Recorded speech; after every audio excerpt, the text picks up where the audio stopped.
जाने बिनु ना होई परतीति, बिनु परतीति होई नहीं प्रीति।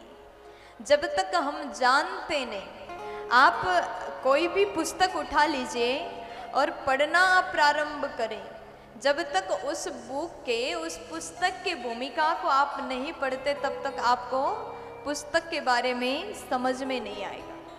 उसी प्रकार भागवत सुनने से पूर्व भूमिका के रूप में महात्म्य बताया गया। इस महात्म्य का श्रवण करने से हमें भागवत जी के बारे में पूर्ण ज्ञात हो जाता है। जब ज्ञान हो जाए तो उसके बाद में हम कथा को श्रवण करेंगे तो और अच्छे से समझ आएगा। सुनना बड़ी बात नहीं है प्यारे, जब सुने हुए बातों को हम नहीं समझेंगे, अपने जीवन में धारण नहीं करेंगे, तब तक आप चाहे कुछ भी सुन लो, उससे आपको कोई फायदा नहीं होगा। इसलिए सर्वप्रथम आप जान लीजिए भागवत आखिर क्या है।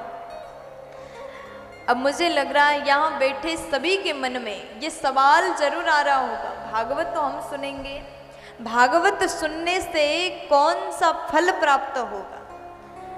देखिए, बुरा मत मानिएगा, आजकल के लोगों को ना कोई भी कार्य करते हैं तो उसके पीछे हम जरूर सोचते हैं कि ये करने से हमें क्या मिलता है ना। स्वार्थ तो सबके मन में है। और आप लोग भी सोच रहे होंगे कि कथा तो सुनेंगे, इतना बड़ा आयोजन हुआ और कथा सुन करके हमें क्या मिलेगा। लेकिन जब आप इस पंडाल में बैठ करके भक्ति रस में डूबोगे, भगवान के इस आनंदमय कथा को श्रवण पान करोगे, तो आपको वो मिलेगा जिसकी कल्पना आपने कभी नहीं किया होगा।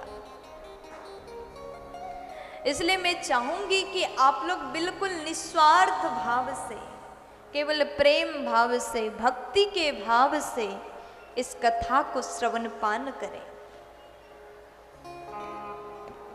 भागवत कथा, भगवतः इदं भागवतम, जो वस्तु भगवान का है, जो वस्तु प्रभु का है, वो भागवत है। भगवतः इदं भागवतम, जो परमात्मा का विषय है, उनका वस्तु है, उसी को भागवत कहते हैं। और इसे सुनने के बाद आपको वो मिलेगा जिसकी कल्पना आपने कभी नहीं किया होगा। ये भागवत तो सीधा प्रभु के चरण से हमें जोड़ देता है।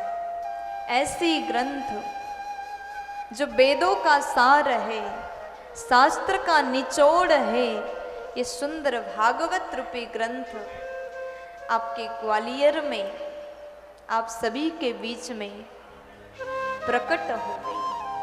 इस गंगा को आप लोग, इस गंगा में भरपूर स्नान करें, अपने मन को पवित्र बनाएं।